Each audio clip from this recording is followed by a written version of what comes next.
बुद्धि बिकाऊ है, एक अनोखी कहानी जहां चतुराई बिकती है। पर क्या सच में?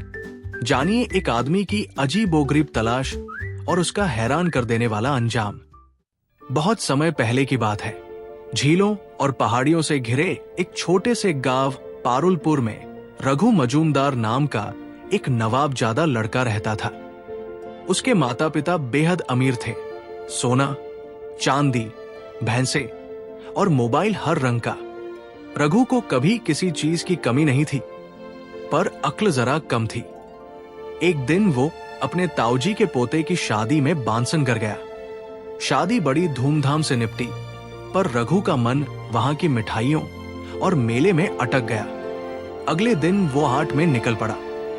वहां चूड़ी वाले, बर्फ के गोले, लोटा कटोरा सब कुछ बिक रहा था। भीड़ और रंग देखकर रघु तो मजे में झूमने लगा। शाम होते ही सब दुकानदार अपनी दुकान समेटने लगे, लेकिन एक बूढ़ा दुकानदार अब भी चुपचाप बैठा था। उसने एक लकड़ी की पटरी पर सिर्फ एक बोर्ड टांगा था, बुद्धि बिकाऊ है, 2 सलाह बाकी है। रघु ने चौंक कर पूछा, बाबा तुम अब तक यही बैठे हो? बूढ़ा मुस्कराया, बेटा मेरी दुकान तो सलाहों की है, जब तक बिके नहीं कहा जाऊं? सलाह भी कोई बेचता है क्या?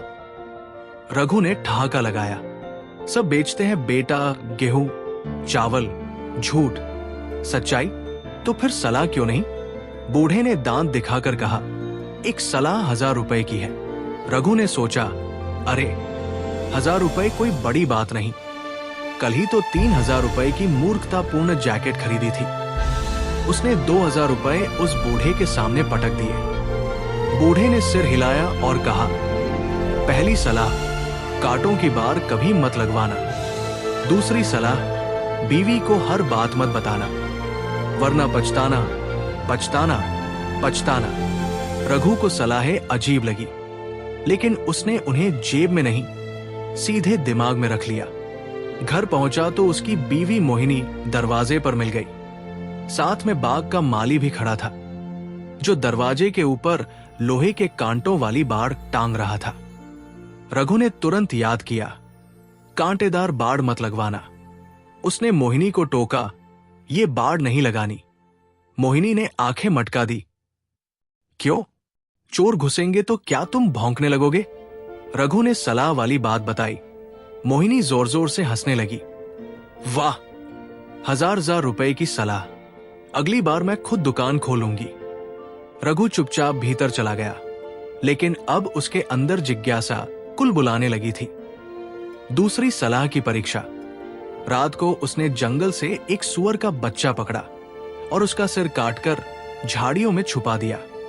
फिर खून से सना चाकू लेकर मोहिनी के पास गया। सुनो, मुझसे एक आदमी का खून हो गया है, किसी को मत बताना, बहुत बड़ी आफत आएगी। मोहिनी का मुंह खुला का खुला रह गया।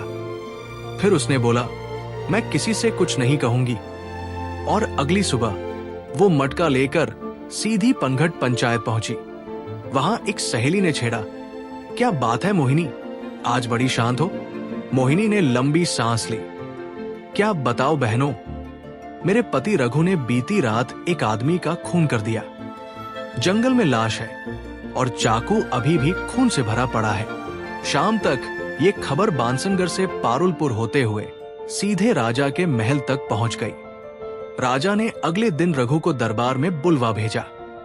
रघु दरवाजे से निकला, लेकिन कांटेदार बाड़ में उसकी पगड़ी अटक गई और गिर गई। वो बिना पगड़ी ही राजा के सामने हाजिर हो गया, और ये तो दरबार का अपमान था। राजा गुस्से से गरज पड़ा, बिना पगड़ी? क्या तुम्हें दरबार का लिहाज नहीं? रघु के दिमाग में बिजली सी कौंधी, पहली सलाह सच हुई, बाड़ न लगवाना। राजा फिर बोले, तुमने खून किया है, तुम्हारी बीवी ने गवाही दी है। रघु मुस्कुराया, दूसरी सलाह भी सच निकली, बीवी को राज मत बताना। उसने धीरे धीरे सारी बात राजा को समझाई।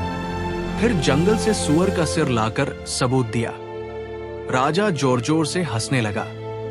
राजा ने रघु को इनाम में सोने की थाली, 2 ऊंट और एक आजाद बीवी, अर्थात जो अब पति की बातों में टांग नहीं अड़ाएगी, देने की घोषणा की। मोहिनी कुछ नहीं समझ पाई, लेकिन अब वो रघु की हर बात पर कान देने लगी। और रघु अब वो हर मेले में सबसे पहले सलाह की दुकान ढूंढता है।